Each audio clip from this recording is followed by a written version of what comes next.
del día de hoy. Es muy corta, es medio larguita, pero es muy importante porque nosotros manejamos muchísimas pacientes embarazadas. Eso es el común de las urgencias eh, a nivel nacional y a nivel internacional. Entonces es un tema que nosotros pues relativamente debemos manejar muy bien, ¿vale?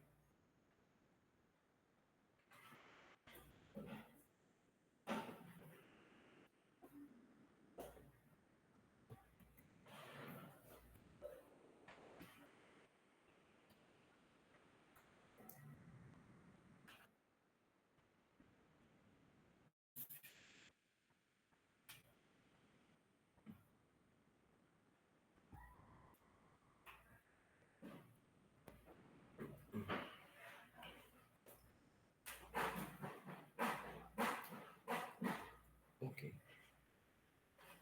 vamos a ver. No me, es que no me quiere correr la diapo.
Ok, ya vamos a comenzar.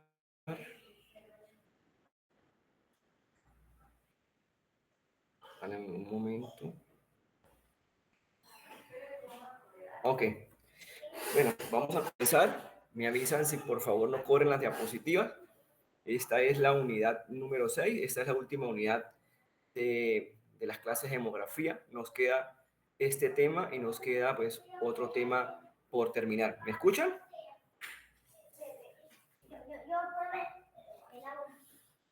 ¿Aló chicos, me escuchan? Sí. Listo. Entonces vamos a continuar. Hoy sigo con la clase. Entonces, en este caso, vamos a hablar de algo muy importante que ya lo habíamos comentado anteriormente, que es la mortalidad. ¿Ya? Acuérdate que es el número de funciones que se presentan a nivel nacional. En este caso, fuimos hablando de diferentes tipos de mortalidad. Eso ya lo vimos, la mortalidad general, la mortalidad fetal, la mortalidad infantil. En este caso, que de verdad es un tema muy importante y de un auge a nivel nacional y que es un marcador, como le dije anteriormente, o un indicador de riqueza o de pobreza o desarrollo o de involución del desarrollo de un país. Entonces, ¿qué es la mortalidad materna? Igual que la mortalidad infantil, son marcadores de pobreza a nivel nacional. Es por eso que UNFA, UNICEF y todas las organizaciones a nivel internacional toman mucho auge y toman mucha repercusión sobre el buen manejo y la buena atención y el buen control de una paciente embarazada. Entonces, por eso es que hay que tener mucha atención en el manejo y en la morbilidad del control prenatal, de la atención de un parto y el control posparto. Todos esos tres elementos muy importantes hay que tenerlos en ajo al momento de valorar una paciente embarazada. Entonces, el embarazo lo califica UNFA UNICEF, dice que el embarazo no es una enfermedad, pero muchas mujeres pueden enfermar y hasta morir como consecuencia de él.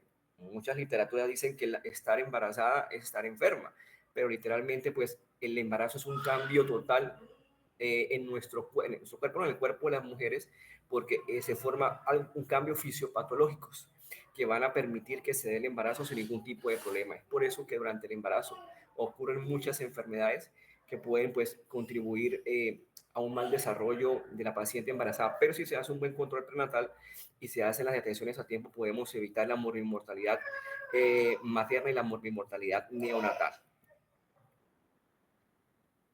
Entonces, la mortalidad materna la define la OMS como las defunciones de una mujer mientras está embarazada o dentro de los 42 días siguientes a la terminación de su embarazo.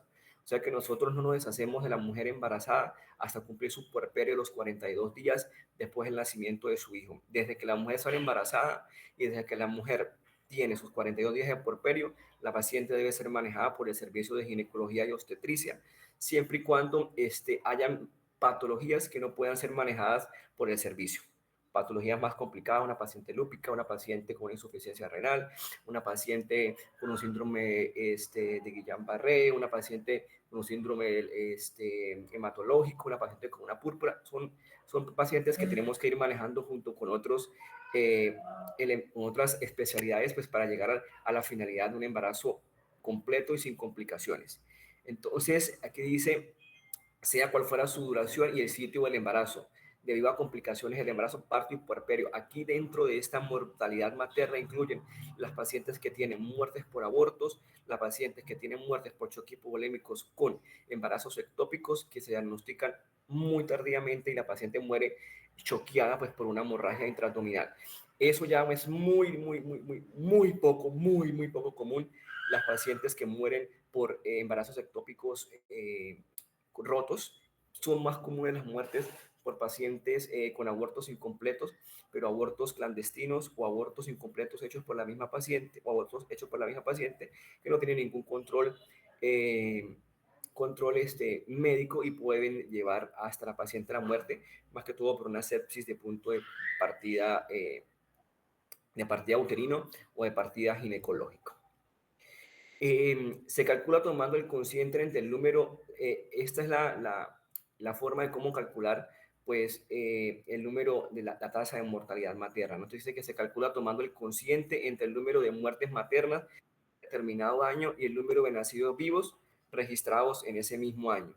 Se expresan por 100.000 nacidos vivos para un determinado país, territorio o área geográfica. Entonces la vamos a expresar así a nivel de las tasas de mortalidad. Entonces el número de defunciones por causa materna. Entonces, por ejemplo, nosotros queremos calcular la tasa de mortalidad de las pacientes que han muerto por hemorragia. Entonces, buscamos el número de pacientes que han muerto por hemorragia y las calculamos por el número de nacidos vivos que se dieron durante ese tiempo, durante esa escala que lo queremos medir, y lo multiplicamos por 100.000, ¿vale? ¿Vamos bien? Sí. Bueno, seguimos entonces. Entonces, las organizaciones internacionales, como le dije, UNFA, el Fondo de las Naciones Unidas, la OMS, las muertes maternas son el resultado de un conjunto de problemas sociales, económicos, biológicos y logísticos de los servicios de salud, y que muchas veces ocurren por falta de acceso a los beneficios de la medicina moderna o por una aplicación deficiente de los conocimientos y tecnologías disponibles en el manejo del embarazo, el parto o del puerperio. Nosotros como ente, bueno, nosotros no, el gobierno nacional como ente único en la salud de cualquier país tiene la obligación de capacitar al personal necesario para una buena atención de un control prenatal. Por ejemplo, nosotros que vivimos en el casco de la ciudad, pues nosotros los médicos, los ginecólogos, el médico general, o la enfermera especialista tienen los conocimientos para tener un buen control prenatal, salvo que la paciente tenga alguna complicación, debe ser manejada por alto riesgo obstétrico o derivada del servicio de perinatología, dependiendo de la complicación de la paciente. Ojo, ahora el problema no es a nivel de la ciudad, el problema es a nivel de las zonas rurales aledañas del país o las zonas de difícil acceso para la parte médica. Allí hay un grupo de enfermeras que se llaman enfermeras de atención básica que están capacitadas para la atención prenatal y están en el grupo de llamadas matronas o parteras que hay una capacitación que da el gobierno a esas pacientes, a esas personas para atender los partos a nivel de la zona rural. Y normalmente eso ya no se hace acá, antes se hacía, que eran las campañas que se hacían al nivel rural, donde iba el médico general con el ginecólogo y se hacían las capacitaciones a nivel nacional, ¿no?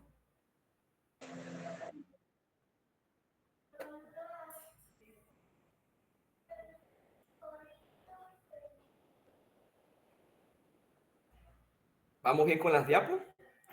No, no se están moviendo. Ya va. Vamos acá. Vamos a ver qué pasó acá. Un segundo. Aquí vamos, vamos a ver. Bueno, vamos acá en la 8.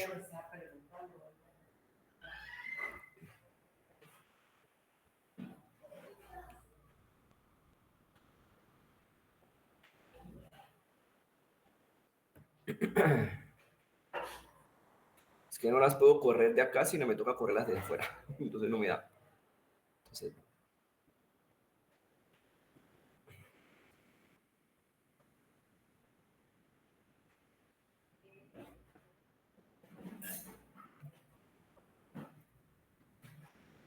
vamos corriendo aquí. Vamos a aceptar aquí a un grupo.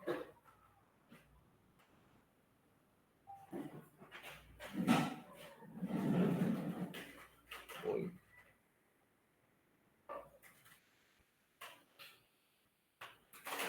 Ahora sí mejor.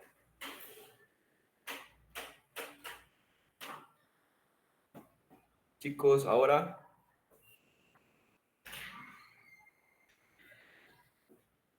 Chicos, ahora mejor.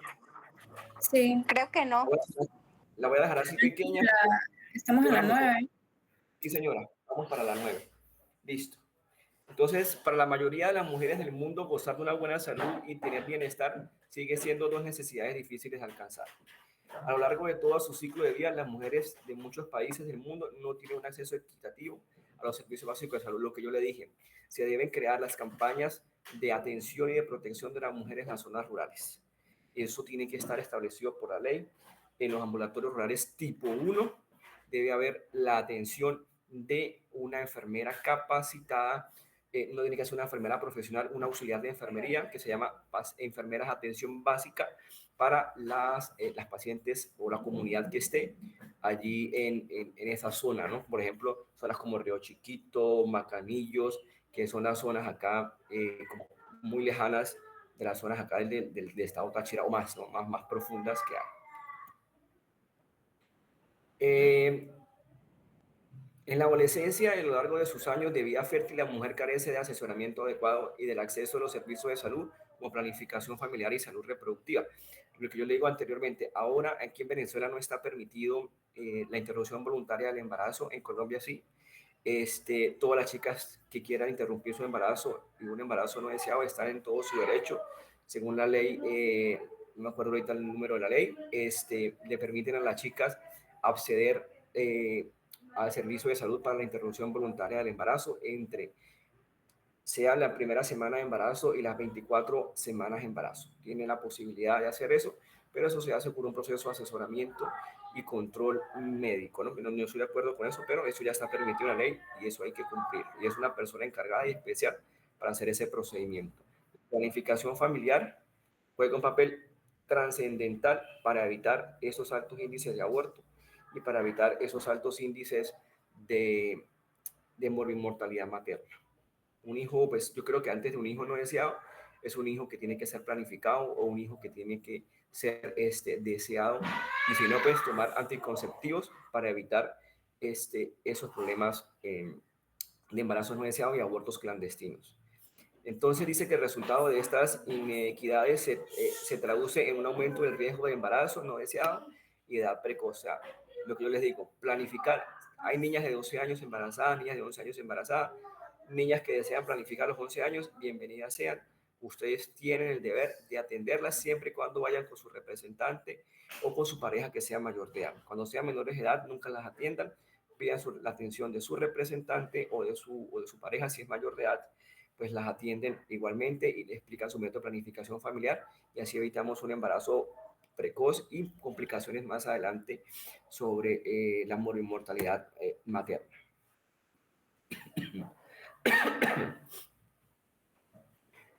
Aquí dice otro parámetro de la OMS, que ser madre a principios del siglo XXI sigue siendo un riesgo para muchas mujeres en el mundo. No depende, eso depende del país o de la ciudad donde estemos ubicadas. No es lo mismo tener un hijo, por ejemplo, en Canadá, que tener un hijo en Sudán, o tener un hijo en Guinea Ecuatorial. No es lo mismo tener un hijo en Colombia que tener un hijo en Venezuela. En Colombia hay una alta supervisión, que diría que es muy, muy alta supervisión de las pacientes embarazadas. Como les dije anteriormente, como les explicaba en las clases, eh, la Supersalud en Colombia hace la vigilancia estricta de cualquier paciente y cuando la paciente entra en complicación, se hace una notificación de morbilidad materna, que esa va al jefe del Departamento de Salud del Estado, y ya ellos tienen el conocimiento que esa paciente está enferma y en cualquier momento se puede complicar, puede salir o puede morir. Entonces, eso se debe aplicar acá en Venezuela. Nosotros debemos notificar al Estado sobre la complicación de esa paciente que está de muy alto riesgo de mortalidad, para así ir indagando y buscar la solución para ayudar a esa paciente. Como le dije anteriormente, siempre se lo he repetido y creo que va a ser una pregunta del examen, la mortalidad materna es un indicador extremadamente sensible de la desigualdad social y de género en un país. Entre más mortalidad materna y más mortalidad neonatal infantil, se declara un país más pobre, con menos condiciones sociales para pues, la supervivencia de una paciente embarazada o de un recién nacido. Eh, eh, Aquí dice que estas muertes representan una de las tragedias más desatendidas aún en estos tiempos. Depende, le digo, del estado en que esté o dependiendo del país donde esté. En Colombia no es desatendida en ningún momento. Está muy atendida y hay rutas de mortalidad, hay rutas de atención materna y tienen que cumplirse a cabal para hacer el seguimiento. La paciente que no tiene los seguimientos la reportan al servicio y esa paciente debe seguir, la captan para que siga sus controles. Acá se debería implementarlo igual y así evitamos la mortalidad materna y neonatal. Como dice, la mortalidad materna es equivalente a una punta de un iceberg en materia de negación de derechos, porque estas muertes en su gran mayoría son evitables. Por supuesto que sí. Estas pacientes, como le digo, dependiendo de la condición, la situación, la capacitación, se pueden evitar. Tenemos que capacitarnos muy bien, aprender cada día más, estudiar cada día más para dar un buen servicio a estas pacientes. Los que vayan a hacer ginecología y obstetricia, pues tienen que capacitarse muy bien y cada día aprender, porque cada día salen cosas nuevas para mejorar las condiciones de la paciente. Ahora aquí entra así rapidillo. Ayer en urgencias, estábamos en urgencia de la clínica, que una chica con embarazo de 25 semanas, una preeclampsia severa, un síndrome de HEL, una paciente con alto índice de mortalidad materna, se notificó a la Supersalud, se hicieron la vigilancia, la paciente fue desembarazada con 25 semanas de embarazo por el riesgo de mortalidad de la paciente. En ese caso, la paciente pasa a un primer lugar, el embrión o el feto pasa a un segundo lugar, la mamá tiene más posibilidades de ser mamá y siempre cuando usted se le presente en esa complicación, piensen en que siempre priora la vida de la mamá, siempre y cuando el embarazo esté muy lejos del término, si está cerca del término igual, pero tratar de la supervivencia de ambos. Pero cuando está muy lejos del embarazo del término, siempre piensen en la madre y en superar y salvarle la vida a la mamita, que ese puede ser el objetivo que se plantea. Entonces, pilas con eso. Entonces, una muerte materna representa la pérdida de la vida de una mujer por causa que en gran porcentaje puede prevenirse. Lo que dije anteriormente, lo que ya hemos hablado, entre sus consecuencias se puede señalar desintegración familiar, una elevada mortalidad infantil, la desnutrición infantil, la deserción escolar, el ingreso prematuro de los hijos al mercado de trabajo y otros elementos sociales. Sí, la estadística muestra que la incidencia de morbimortalidad materna es más en la gente de bajos recursos que en la gente de altos recursos. Tal vez porque ellos tienen, pues analizamos la mayor capacidad económica para atenderse en una zona con mayores condiciones para atención de esas pacientes. En Colombia no, en Colombia todos tienen las mismas oportunidades y las mismas opciones de optar a una unidad de cuidados intensivos, sea usted rico, pobre o muy rico. Entonces, si no, la clínica no está capacitada, la paciente es derivada a un centro de atención mucho más grande y mucho más amplio, con muchos más elementos para manejar esa paciente. En Venezuela se ha perdido eso, tenemos que, ustedes, nosotros, tenemos que irlo mejorando cuando pues, seamos directores de un hospital o seamos jefes de un servicio, ir mejorando eso, siempre mejorando las condiciones para la mejoría de las condiciones de las pacientes. La reducción de la mortalidad materna es un factor clave para asegurar que todos los niños, especialmente los países más pobres, sobrevivan y se desarrollen en la adolescencia. Eso es inaudito y eso es, hay que hacerlo. Entonces, las cifras mundiales dicen que 600 mujeres mueren cada año en todo el mundo por muertes maternas. Muy elevado. 25.000, perdón, 600.000 mujeres, 25.000 de estas muertes son de la región de las Américas. Nosotros, como somos, la mayoría somos un países desarrollados, pues tenemos pocas condiciones, no tenemos malas condiciones, pero no todas las condiciones ideales para la atención de la mortalidad materna. En Colombia hay un plan que se llama Mortalidad Cero, Mortalidad Neonatal Cero. Ese plan es súper espectacular. Y en el sitio donde ocurre una muerte natal o una muerte materna, llegan directamente, hacen la inspección y hacen análisis rápido para solucionar el problema y ver qué es lo que está pasando con esas pacientes. Menos del 1% de estas muertes ocurren en los países desarrollados, lo que le dije. La condición, la capacitación y las condiciones del país que permitan que se den las condiciones necesarias para que la paciente sea atendida. Entonces, nosotros como venezolanos, incluyo yo, debemos activarnos, debemos crecer, aprender, que eso lo permita. Por ejemplo, las cosas que están haciendo ahorita en el servicio ginecológico, en el Hospital Central de San Cristóbal, nosotros no las pudimos hacer en el tiempo de nosotros. Los chicos de perinatología han ido con unos avances espectaculares, que son cosas que han permitido crecer y desarrollar las condiciones necesarias para que mejoren las condiciones del país, las condiciones del servicio de ginecología y obstetricia. Vale, seguimos acá. En América, 2.980.000 mujeres no tienen acceso a la atención del parto por personal calificado. El riesgo de muerte de mujeres durante el embarazo y el parto está dado en una proporción de 1 cada 1.800 en países desarrollados. En las regiones subdesarrolladas, 1 de cada 130 mujeres puede morir. Entonces, si ven la abismal diferencia entre las condiciones de un país desarrollado o un país subdesarrollado, Colombia no es un país desarrollado, pero Colombia es un país altamente calificado para la atención materna y neonatal. Yo creo que es el énfasis más importante que ellos tienen a nivel nacional.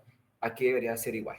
Por eso les digo, los invito a que cambiemos, aprendamos y nosotros cambiemos esa forma de pensar y de ver las condiciones de la paciente y siempre veamos a la paciente como si fuera su hermana, su mamá, su tía o su novia o su vecina. La tasa promedio de mortalidad materna en América Latina y el Caribe es de 180 muertes por cada 100.000 nacidos vivos, alta. La tasa más elevada la presenta Haití, 1.000, seguida de Bolivia 390 y Perú 270 por cada 100.000 nacidos vivos. ¿Vale? Cada minuto 110 mujeres en el mundo sufren una complicación de salud relacionadas con el embarazo. Cada minuto 380 mujeres resultan embarazadas. 190 mujeres enfrentan un embarazo no deseado o no planificado. Cada minuto en algún lugar del mundo una mujer fallece a causa de una complicación que sufre durante el embarazo y el parto. Entonces analicen este cuadrito, por favor, para que tomen en cuenta y vean la capacitación que tenemos que tener para que esas cifras bajen y tengan pues una mejor atención de la paciente embarazada. La OMS, la tasa de mortalidades maternas bajas, menos de 100.000 muertes por cada 100.000 recién nacidos vivos. La tasa moderada de 100 a 299 muertes por cada 100.000 nacidos vivos. La tasa de mortalidad materna entre 300 y 600 pacientes. Y una tasa de mortalidad materna muy elevada, más de 600 pacientes por cada 100.000 nacidos vivos. Este cuadrito creo que se lo graben porque eso es muy importante para nosotros poder calcular la tasa de mortalidad o la condición que aporte los resultados de las tasas. Entonces eso nos van a dar qué porcentaje hay por cada 100.000 nacidos vivos y poder clasificar en qué estado se encuentra la tasa de mortalidad materna a nivel nacional o a nivel del país en que ustedes se vayan a desarrollar como médicos.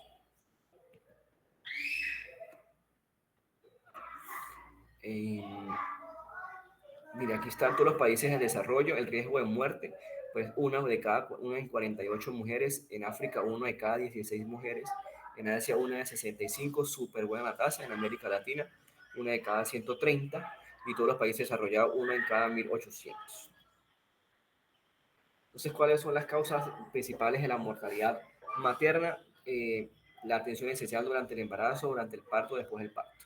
Nosotros tenemos que estar muy calificados al momento de atender un parto. Dice que un parto lo atiende cualquiera. Pues puede ser que sí, porque el bebé pues sigue su ciclo normal, y sale como su cabecita y ya, salió. Pero el momento en que el médico debe actuar es el momento en que se presente la complicación durante un parto podálico, una distocia de hombros, una retención de cabeza, cuando venga una presentación podálica, una hemorragia postparto, un código rojo, un desgarro vaginal, un desgarro perianal, una atonía uterina, una hipotonía uterina, un choque cardiogénico a la paciente, una parada respiratoria. Eso no lo va a resolver ni el policía, y lo va a resolver el bombero, y lo va a resolver la enfermera. La que esté capacitada, por supuesto que sí, pero eso lo va a resolver primeramente con la mano de Dios, el médico que esté de turno, que le va a tocar resolver esa paciente. De ahí es la capacitación que tenemos nosotros como médicos, realmente la parte médico general que está en el área de ginecología y el ginecólogo que tiene que manejar esa parte muy bien en la atención de la paciente en caso de complicaciones postparto o durante el parto. Casos numerosos he conocido durante el embarazo, he tenido chicas que mueren de cáncer, chicas que mueren con tumores cerebrales, chicas que mueren embarazadas de lupus, bueno, muchas complicaciones del parto, pues es menos pocas. Después del parto también muchas causas. Durante el embarazo, las preeclampsias son las principales causas de hospitalización y de muerte materna junto con las infecciones urinarias. Eso casi que no son buenas amigas. Esto no. Mira, este es el porcentaje de atención de las pacientes embarazadas pues, durante el control prenatal. En África, 63% reciben atención, 65% en Asia, 73% en América Latina. Entonces, fíjese que aquí en Nepal, el 15% de las pacientes embarazadas son las únicas que reciben atención, atención neonatal, ¿no? Muy bajita la tasa de atención de las pacientes y bueno, no debería ser así, ¿vale? La atención durante el parto, yo creo que esa es la vitalidad más importante.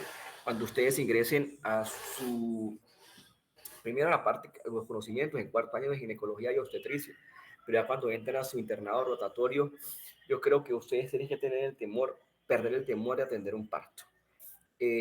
Yo cuando era estudiante, hago un paréntesis acá, de medicina general, de ser médico general, yo me peleaba por atender los partos. Incluso de quinto año atendí, me acuerdo tanto que me tomé una foto cuando atendí mis primeros 50 partos, siendo estudiante de quinto año de medicina. Y de sexto año de medicina, muchísimos más. Entonces, tienes que como ganarse la confianza del residente para que te deje atender los partos y tú lo hagas de manera sola, porque cuando estés en la rural te va a tocar solo. Entonces, tú eso lo tienes que aprender. Entonces, eso es muy importante, que se capaciten y que vean las urgencias y la puedan resolver. Sean muy entonces, doctor, dejen atender el parto a mí que yo sé, así no sepa, tiene el conocimiento, lo atiende y él lo corrige en ese momento, ¿vale? La atención del parto también tienen complicaciones.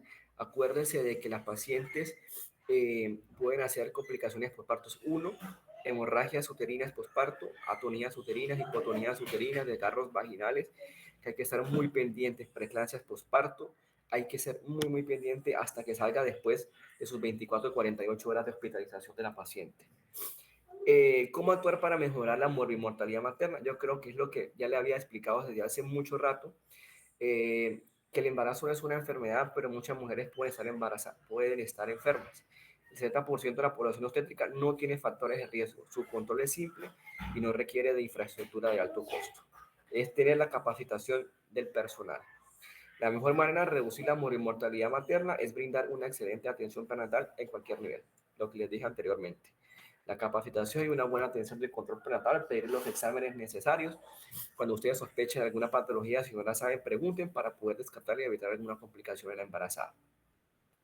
Para la OMS y la Organización Panamericana, las acciones ideales esperadas son consulta preconcepcional para evitar embarazos no deseados, iniciar el control prenatal a las 4 semanas de embarazo, apenas la paciente salga embarazada y vea que el saco gestacional tiene embrión, allí hay que iniciar el control prenatal. ¿Por qué? Porque hay que hacer varias escalas. Hay que hacer descartes a las 12 semanas de embarazo del tamizaje genético para descartar que la paciente, el bebé no venga con un síndrome de Down, un síndrome de Patau o que venga con un síndrome de Edward. Entonces eso es muy importante, o que venga con un hilo fetal. Entonces es muy importante eso. Y motivar siempre a la paciente que vaya al servicio de salud, ustedes hablen con ella, sean muy amables, sean broquistas, insístanle para que ellas acudan al control prenatal, y las pacientes que ustedes vean de que no asisten al control prenatal, repórtenla, bueno, aquí no se hace, allá sí se hace, se reporta a la EPS, y la EPS se encarga de hacerle el seguimiento a la paciente, y la trae nuevamente al servicio de salud. Objetivos de control prenatal, como le dije: identificar los factores de riesgo, diagnosticar la gestacional muy bien, diagnosticar la condición fetal, diagnosticar la condición materna, y la más importante, siempre se tienen que educar a la madre sobre la condición de su embarazo, las complicaciones de su embarazo y las condiciones que debe saber si su embarazo viene con alguna alteración o alguna complicación, y que deben ser manejadas y atendidas de manera correcta.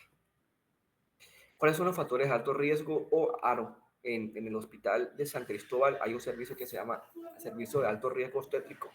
En el tiempo que yo estaba, pues no había el servicio de perinatología, ahorita sí lo hay. Están varios colegas míos que fueron alumnos míos, la doctora Teresa, el doctor Ricardo, está el doctor Joseph, que está la doctora Raiza, que está en el área de perinatología, y tenemos esos recursos que tenemos que valorarlos y aprovecharlos en el momento si tenemos alguna más, preguntarle a ellos, que tienen un amplio conocimiento, pues más que el ginecólogo básico, o el ginecólogo general. Entonces, factores de alto riesgo: embarazos muy pequeños, embarazos de chicas muy jóvenes, menores de 17 años, o embarazos muy viejos, de pacientes muy adultas, mayores de 35 años. Cuando ustedes vean eso, tienen que calificar a la paciente de alto riesgo obstétrico por primigesta precoz o por primigesta tardía. Es un alto riesgo obstétrico tipo 2. Entonces, eso lo van a ver más adelante en ginecología y obstetricia. Lo importante es que ahora que sepan de que es un alto riesgo las chicas muy jóvenes, las muy mayores. Las que son gran multíparas, las pacientes que tienen más de 3 partos, se clasifican como alto riesgo obstétrico. Las pacientes mayores de 40 años, por el alto índice de hacer preeclampsia, diabetes y hacer embarazos con trisomías o alguna cromosomopatía que puede desarrollar en el embarazo. Las pacientes de infertilidad, las pacientes que tienen embarazos por fertilidad asistida, tienen mayor riesgo de hacer complicaciones en el embarazo, complicaciones prenatales, preeclampsia, diabetes, parto pretérmino, óbito fetal. Entonces, eso también es muy importante, cómo adquirió el embarazo. Los abortos provocados, bueno, eso no tiene discusión. Toda paciente que tenga un aborto provocado, que se le quedan restos, tiene el riesgo de hacer una infección por el aborto, y puede hacer una sepsis de punto partida uterina y puede morir. La mortalidad perinatal, pues dependiendo de la condición del feto, las malformaciones congénitas incompatibles con la vida y el bajo peso de nacimiento. Aquí juega un papel muy importante. Nosotros en Latinoamérica tenemos un alto índice de una patología perinatal que se llama restricción del crecimiento intrauterino. Entonces, que es las tasas bajas de crecimiento fetal para su edad gestacional. Eso muy alto índice. Colombia también tiene un alto índice de restricción del crecimiento intrauterino, y eso provoca de que un feto de 39 semanas, 40 semanas, que debe estar pesando más de 2 kilos 500, debe estar pesando 2 kilos 200, 2 kilos 100, y necesitan pues cuidados más avanzados, una unidad de cuidados intensivos neonatales. Las pacientes, el principal patología médica obstétrica que usted la va a ver todo el tiempo, es las pacientes con cesáreas anteriores. Las causas de cesárea, ¿no? Las pacientes que van para cesárea, pues son pacientes con cesárea anterior, pacientes con patología genital, pacientes con Si se estrecha, no toda paciente con síndrome hipertensivo se le debe hacer cesárea. Las preeclampsias con criterios de severidad de una, las preeclampsias sin criterio de severidad pueden parir. Las colestasis intrahepáticas, nosotros en América Latina tenemos un alto índice de colestasis intrahepática. ¿Qué es eso? De que el hígado se inflama y la vesícula no vacía bien la bilis. Entonces, como no hay un buen vaciamiento biliar, produce mucho prurito, se convierte en una colestasis, un proceso inflamatorio del hígado que comienza a elevarse las transaminasas, y cuando ya comienzan a elevarse hay que desembarazarla, así tenga las semanas que tenga la paciente. Las pacientes RH negativas sensibilizadas, eso es muy poco alto riesgo. Las hemorragias del embarazo, primer o tercer trimestre, eso más adelante lo vas a ver. Un embarazo que es de muy alto riesgo apenas se ha diagnosticado, es el embarazo gemelar. Y eso es de muy alto riesgo obstétrico. Los embarazos gemelares rapidito se clasifican monocorial monoamnióticos, bicorial monoamnióticos y monocorial monoamniótico, eh, monocorial biamniótico y bicorial biamniótico. Los de más alto riesgo son los gemelos idénticos, que son los monocoriales monoamnióticos que no llegan a pasar de las 30 semanas de embarazo, y el monocorial biamniótico 34, 35, y los monochitos, que son los bicorales biamnióticos, pueden llegar hasta las 38 semanas. Entonces, mucho cuidado con eso. Las pacientes que hacen rupturas prematuras en membranas, pues dependiendo de la edad gestacional, las amenazas de parto prematuro, las maxocromías, todo es mayor de 4 kilos de pelvis no probada debe ser llevado a cesárea por el riesgo de estallido de vagina durante el trabajo de parto. Cardiopatías para cesárea, maternas, no todas las maternas van para cirugía, algunas pueden parir, diabetes pueden parir, enfermedades neuropsiquiátricas cesárea, y las pacientes con anemia dependiendo de la causa. Y las pacientes con una obesidad mórbida, lo ideal es darle parto vaginal si no tiene ninguna complicación.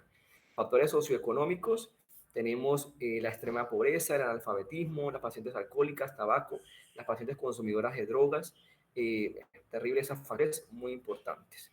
Los factores nutricionales, nutrición materna y la obesidad. La obesidad no es tan terrible, tan miedosa como la obesidad materna. La obesidad materna te lleva a muchas complicaciones, entre ellas diabetes en el embarazo, y entre otras de ellas la hipertensión en el embarazo. ¿Cómo la vamos a medir? Pues las tasas de mortalidad materna las medimos como el número de funciones, como les dije anteriormente, por la causa materna por 1000, entre el número de recién nacidos vivos que se presentaron en esa época.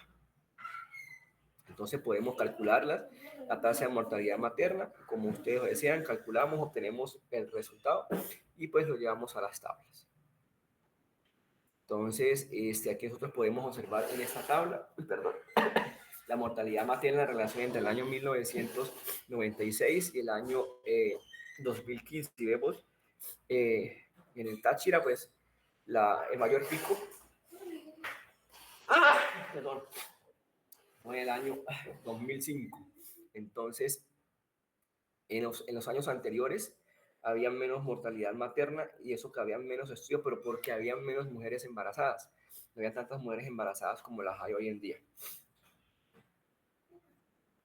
Esto no. Las principales causas de función materna en el estado Táchira en el año 96 y en el año 2005. Las principales, las hemorragias. La segunda, las eclampsias, que son convulsiones durante el embarazo por preeclampsia severa, los abortos sépticos, los procesos infecciosos, las embolias del líquido amniótico. Lo que es las embolias del líquido amniótico y el tromboembolismo pulmonar son de las principales causas de muerte súbita en la embarazada. Eso no a tiempo, pero de nada. Si usted la diagnostica en 5 minutos, la paciente se le muere en un santiamén. Entonces, mucho cuidado con eso. Los embarazos ectópicos muy pocos, y las causas indirectas muy pocas. Por ejemplo, los accidentes de tránsito que provocan muertes maternas y muertes neonatales. Muy importante esa parte. Aquí hago un paréntesis: cuando las pacientes embarazadas hagan una parada respiratoria, el RCP en las embarazadas es muy diferente al RCP de una persona normal. Entonces, eso poco a poco lo van aprendiendo, y para que tengan la idea de que es totalmente diferente el RCP de una embarazada y el RCP en una paciente normal. Nosotros, cuando hacemos RCP de una embarazada, estabilizamos la paciente, y si la paciente está a punto de morir, hacemos una cesárea perimortem, sacamos el bebé mientras la paciente está muriendo, porque la paciente se va a morir, y sacamos el bebé y tenemos la posibilidad de salvar, de Dios mediante salvar el bebé, en que ese bebé pues tenga una supervivencia más adelante. Entonces, pilas con eso. Evolución de la mortalidad en Venezuela. Fíjate que para en los años anteriores, para el año 1885, la tasa de mortalidad pues había estado muy alta. En el 2000 pues ha ido disminuyendo a medida que va mejorando eh, las condiciones de asistencia médica, ¿no?, y social a nivel nacional. Bueno, yo creo que aquí terminamos. No sé si tienen alguna pregunta sobre el tema. Un tema muy importante. De verdad, considero de que es uno de los temas que se le van a presentar siempre, siempre al nivel donde ustedes estén haciendo la atención médica, ¿no? En el campo rural donde le toque, la rural donde le toque, en el hospital central, en el hospital del seguro, siempre le va a tocar atender una embarazada, quieran o no. O le voy a hablar a las embarazadas, siempre hay que atender las embarazaditas y son bastante complicaditas. Perdón, no, con un poco de gripe. No es que porque la reunión ya va a terminar y ya no me permite más atender más ya que las pacientes puedan ingresar. Los que estuvimos pues ya la clase pues pueden compartir los conocimientos con los demás chicos y ya. Entonces, que en el momento cuando la mujer embarazada hace una parada respiratoria, el RCP es totalmente diferente.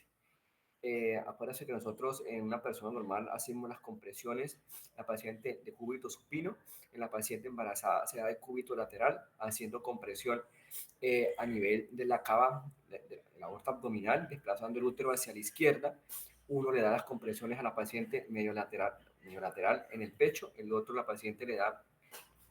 da la respiración boca a boca y vemos cómo vamos compensando la paciente. Si la paciente vemos de que no reacciona en 4 minutos, hay que desembarazarla de manera inmediata siempre que el feto esté vivo. Se puede hacer la cesárea en el sitio donde esté la paciente y no necesariamente tiene que ser llevada a quirófano, se puede hacer en la cama, se puede hacer en el piso donde esté la paciente. Si era una posibilidad de salvarla, se puede hacer. Eso está establecido en la ley, se llama cesárea perimuerte. Yo solamente lo he visto en una oportunidad, el bebé sobrevivió, la mamá murió. Entonces, se puede hacer. Entonces, el cáncer, ginecología, obstetricia, pues aprender a hacer eso muy bien. El que no, porque lo puede hacer cualquier otro médico que esté capacitado, ¿vale? Pero sí, sí hay la posibilidad de...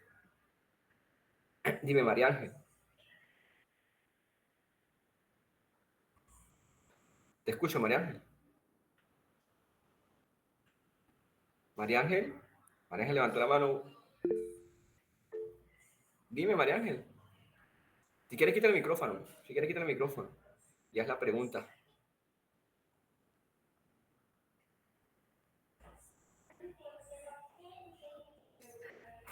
Si quieres, quita el micrófono, aprende el micrófono para escuchar la pregunta o escríbela, María Ángel.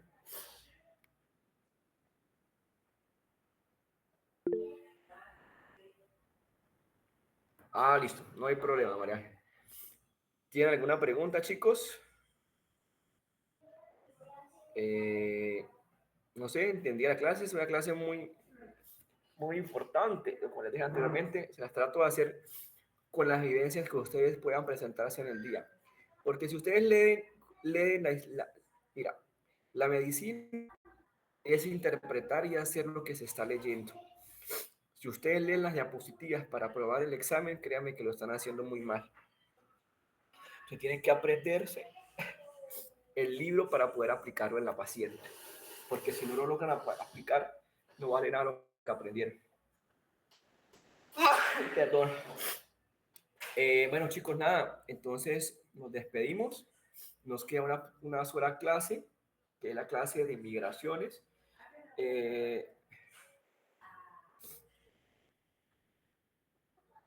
La verdad, ni la pregunto algo.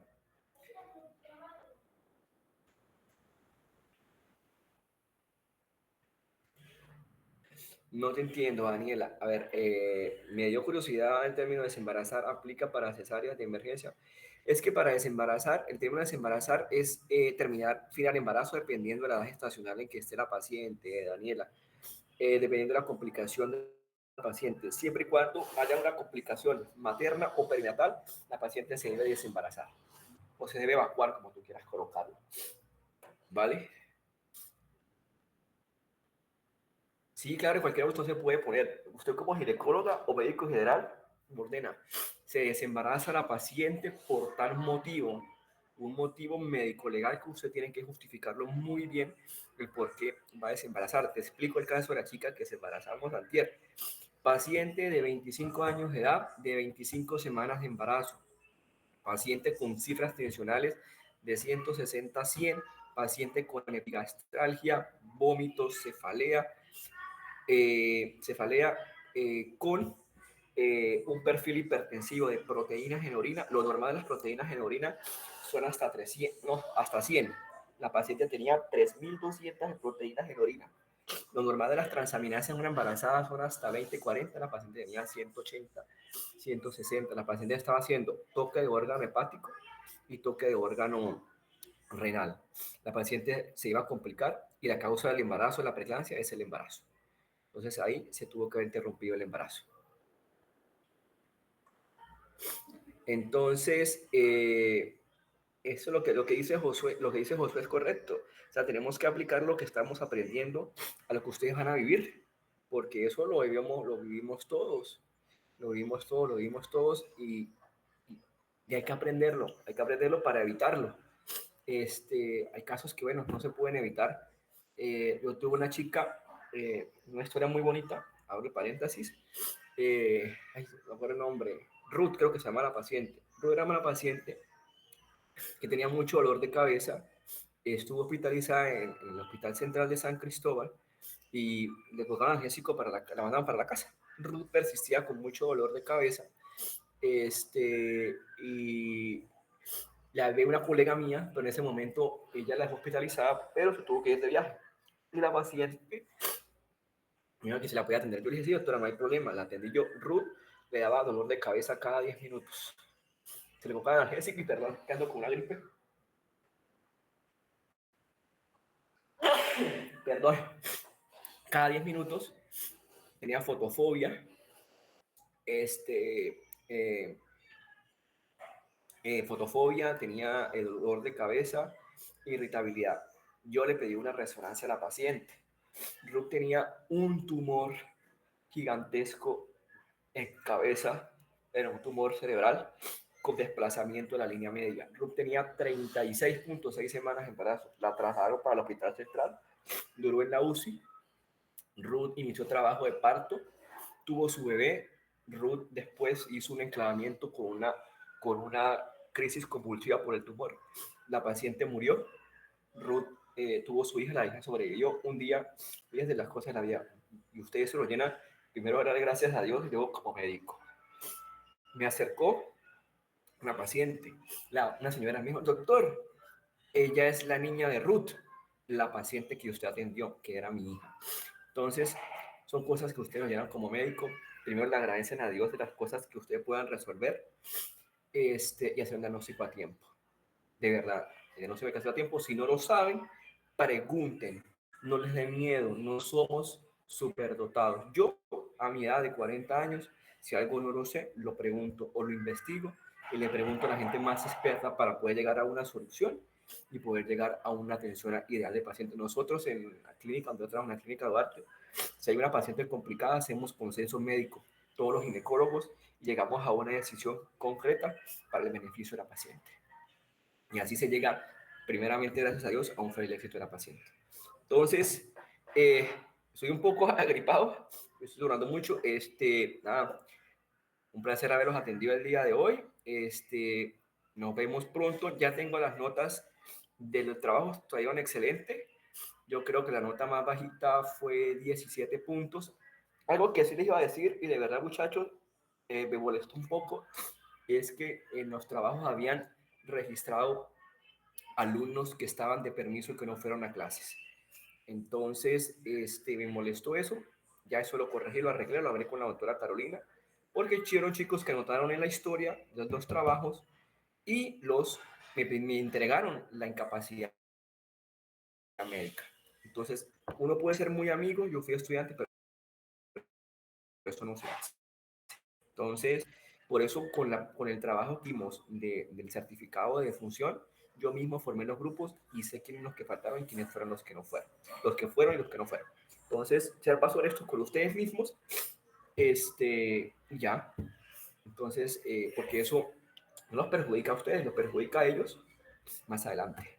Entonces, las notas se las mandé a la doctora Carolina, ella las publicará. Los vemos el próximo lunes en la clase que nos queda y la fecha creo que ya le a Marlin, no recuerdo, Marlin le vas a recordar la fecha del parcial que va desde los temas 7 u 8 vimos de los trabajos anteriores hasta el último tema que vamos a ver mañana. ¿Por qué? Porque esa es una materia que no tiene final, es una materia acumulativa. Lo que usted saque en el tercer parcial lo sumamos. Si le da más de 10, bueno, van ganados con su nota, no van a reparación y los que tengan pues menos de 10 pues irán a reparación. Esperemos que no, porque me da ella hacer las reparaciones. Entonces, por favor, estudien bastantico para que salga muy bien el examen. Con esta nota de este trabajo, muchos subieron la nota, porque yo comparé las notas anteriores con las notas que sacaron ahorita, muchos subieron bien y tienen que mantener la nota para que puedan exhibir y tengan pues su grado cum laude, su cum laude, magna cum laude. Entonces, un abracito, nos vemos, feliz noche.